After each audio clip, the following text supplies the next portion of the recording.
thank you. How amazing true barbecue over a smoker is, top tier brisket, but it's honestly one of the best foods known to mankind. And the thing about American food is, you are so good at making food that's just primarily delicious. So today we're going to check out some things that Americans say that non-Americans will never get.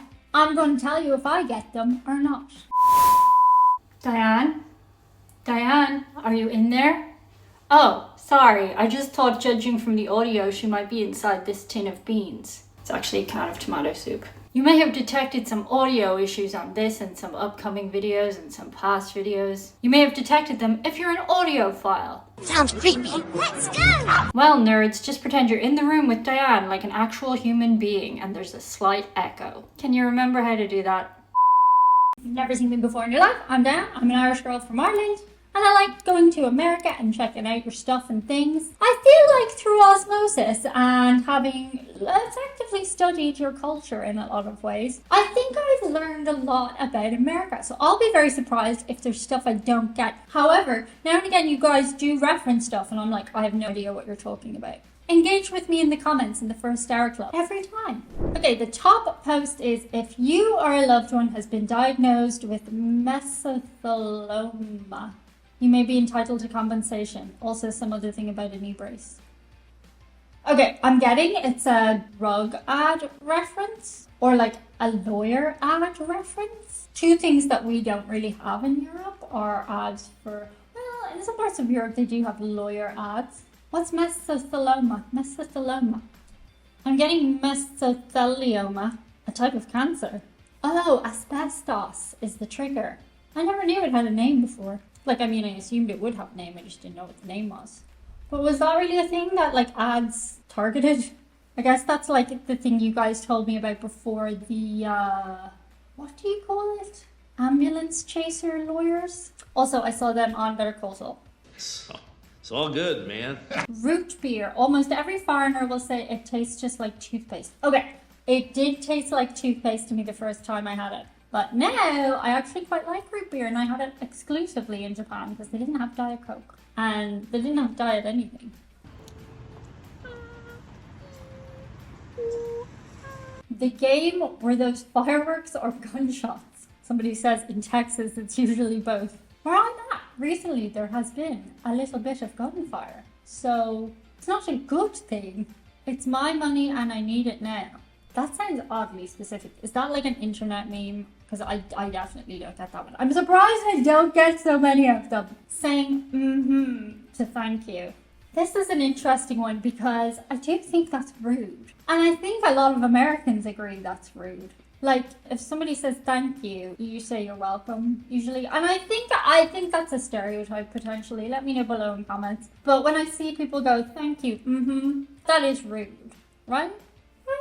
Brit abroad. I once saw a Walmart selling a frozen turkey with a 6-pack of Miller Lite taped around it as some kind of Super Bowl special or something. I'm not one for generalizations, but that one made me chuckle.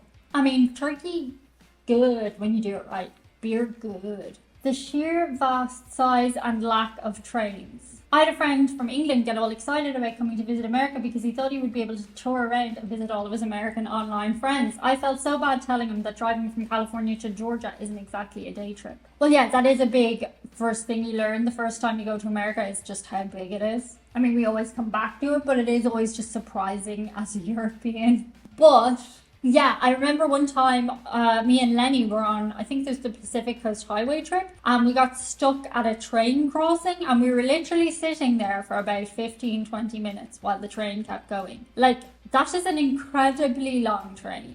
But also, there isn't that much state-to-state public transportation, which is also surprising. But the infrastructure you would need to set up would be mighty to get, like, a lot of trains and that. That there are plenty of rational Americans who are no different than anyone else in the world who stays informed with events in the world. The American stereotypes and outliers make the news and movies. The normal ones just live anonymous.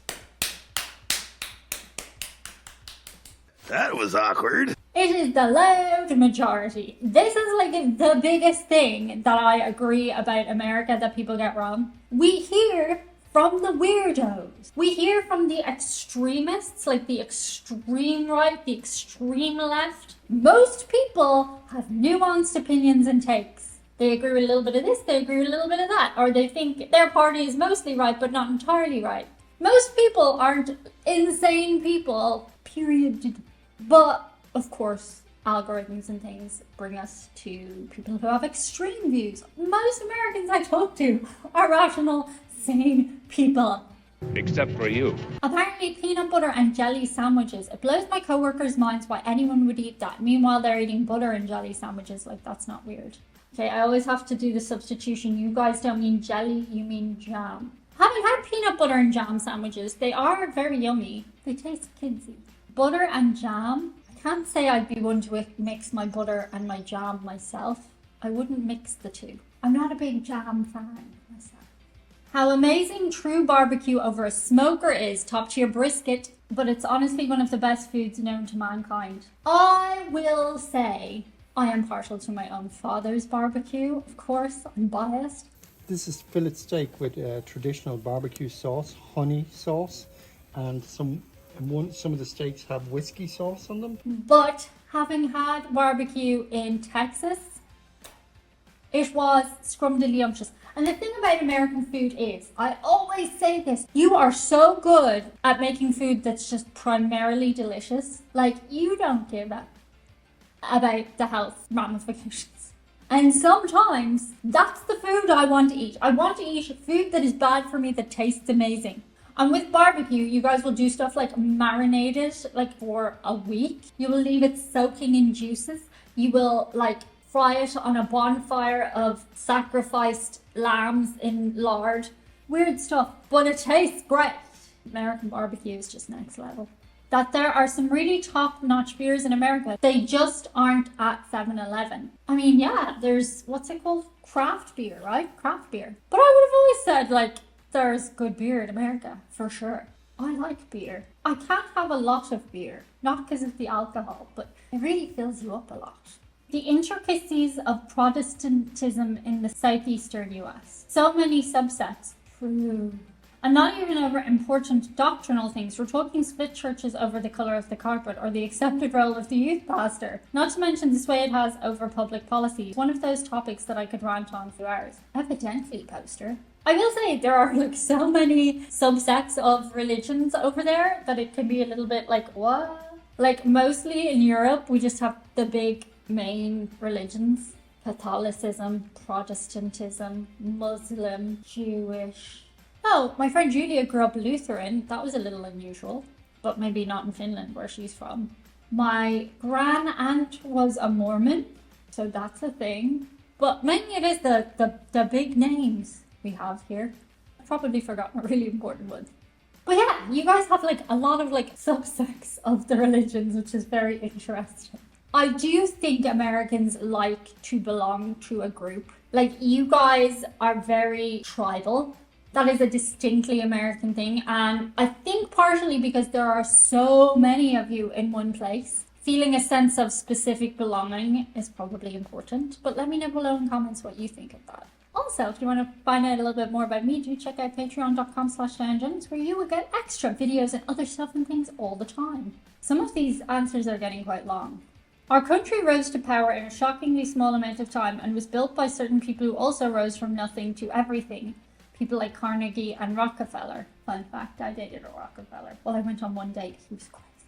Because of this, there is a pressure on people to make it big, quick, and be constantly concerned with doing awesome in college so you can get that amazing career, so you can get rich, you can get that big house and lifestyle you want. I might be wrong, but people in other countries just seem so much more content with living a smaller life, which I think is cool. That is very interesting. I think this poster is partially wrong because people do aspire to higher in most parts of Europe too. However, there is a competitive nature to America that I actually quite enjoy myself. Because not only are Americans competitive, they're competitive in a way that uplifts other people. Like the competition drives each other. And I actually think that's quite a nice thing. Hooray! That being said, I also agree with the term comparison is the thief of joy. So at some point, you need to be satisfied where you are, perhaps aspire to more, but not let it rob you of like the thing that you have. I'm so knowledgeable, I have everything figured out. College sports. Yeah, that is the thing that we don't get. Especially football, to an extent basketball. Yeah, no, we don't. But again, I think that possibly goes back to the like needing to be part of like a thing in a larger area. So like if you're all tied together by smaller subsets of sports teams, ergo college teams, that's a thing. If I'm explaining myself properly.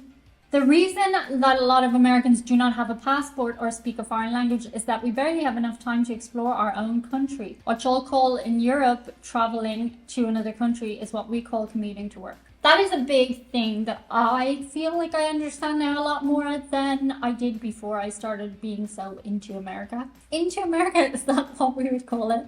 I now feel like when a lot of Americans ask me, oh, should I go here, should I go there? I'm like, you have so much to discover in your own country. And you have a little taste of every culture within your country. Of course, it's definitely good to go explore other parts of the world. That's opening up your mind.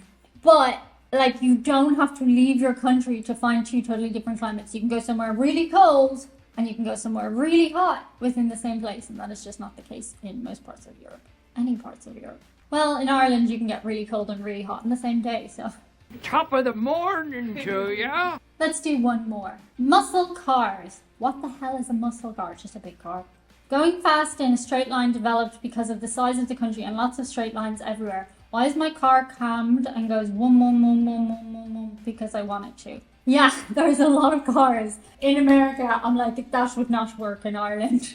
Like on the little windy country roads. You wouldn't even get the car like 2 seconds up a little Irish country road. But yeah, you guys have like a good infrastructure in the sense of like your roads are mainly main roads in most cities anyway.